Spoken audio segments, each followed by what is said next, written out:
सायली और शुभांगी दोनों college friends थीं। कॉलेज की पढ़ाई समाप्त होने के बाद दोनों ने अपने अपने करियर्स चुने। सायली एक्टिंग और मॉडलिंग करने लगी और शुभांगी फोटोग्राफी में लग गई। दोनों अपने अपने कामों में बहुत बिजी हो गईं। एक दूसरे से मिलना जुलना कम हो गया।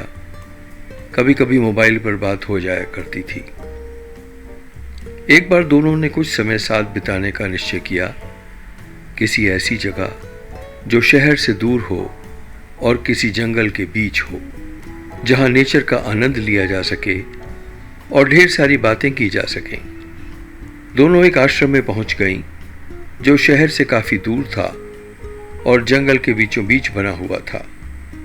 साफ सुथरा ऑर्गेनिक खाना और ताज़ी हवा, स्वास्थ्य बनाने के लिए और एक साथ एंजॉय करने के लिए इससे अच्छी जगह कौन सी हो सकती थी।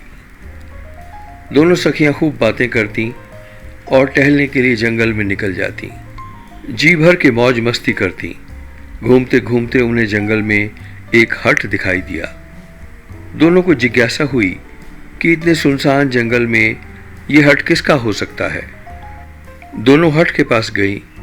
थोड़ा अंदर झांकने पर पता चला कि वो कुटिया एक साधु जी की थी, जो वहां तपस्या में लीन थे।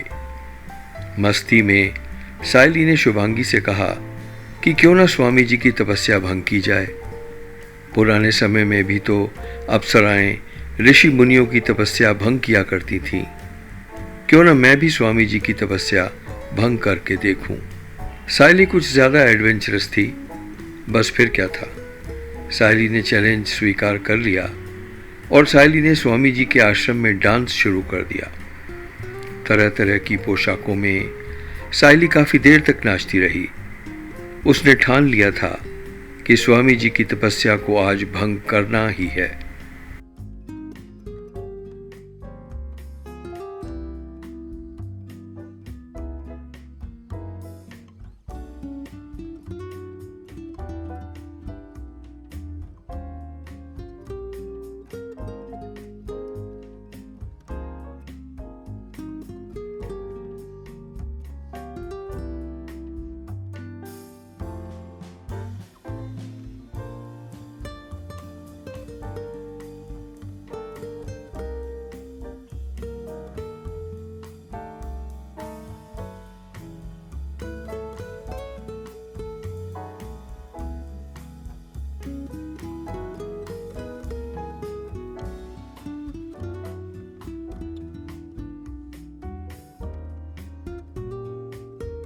थक जाने के बाद भी सायली रुकी नहीं और नाचती ही रही।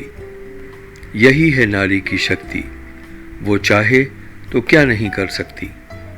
सायली तब तक नाचती रही जब तक स्वामी जी अपनी आंखें खोलने पर मजबूर नहीं हो गए।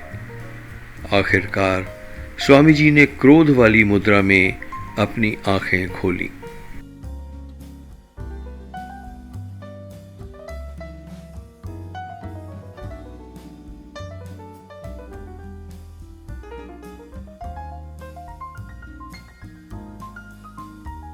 बालिके, हमारी साधना भंग करने का उद्देश्य हम समझ नहीं पाए। कहीं हमारी साधना में त्रुटि है या तुम्हारी बचपनों की त्रुटि है।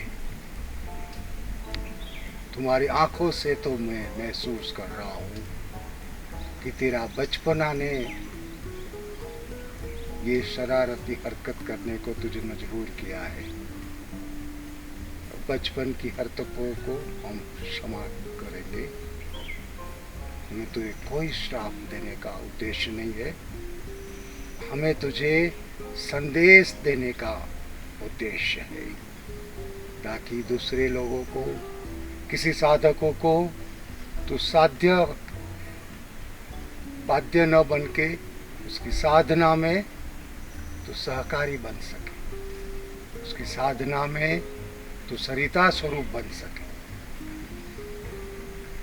हमने कौन सा तेरा अपराध किया था कि तेरे मन में आया कि हमारी साधना भंग करे। बालिके, हम तुझे क्षमा करते हैं, लेकिन तुम क्या हो उसकी तुम्हें पहचान कराना भी आवश्यक है।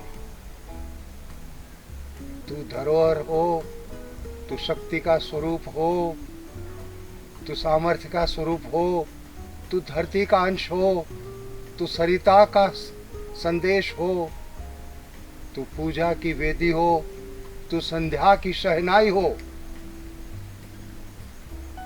तुम्हारा कर्तव्य एक एक व्यक्ति को ऊंचाइयों को दिखाना है। तुम इसीलिए पैदा हुई हो, भक्ति के साथ रहना है और व्यंध्यवस्त प्रवृत्तियों से दूर रहना है। ये छोटी सी कहानी हमें दो बातें समझाती है। पहली, नारी को कमज़ोर मत समझिए, और दूसरी, मौज मस्ती करना बुरा नहीं, पर अपनी मौज मस्ती के लिए किसी दूसरे को परेशान करना बुरा है। दोनों बातें बहुत साधारण हैं, पर सोचने वाली हैं। ज़रा सोच कर तो देखिए।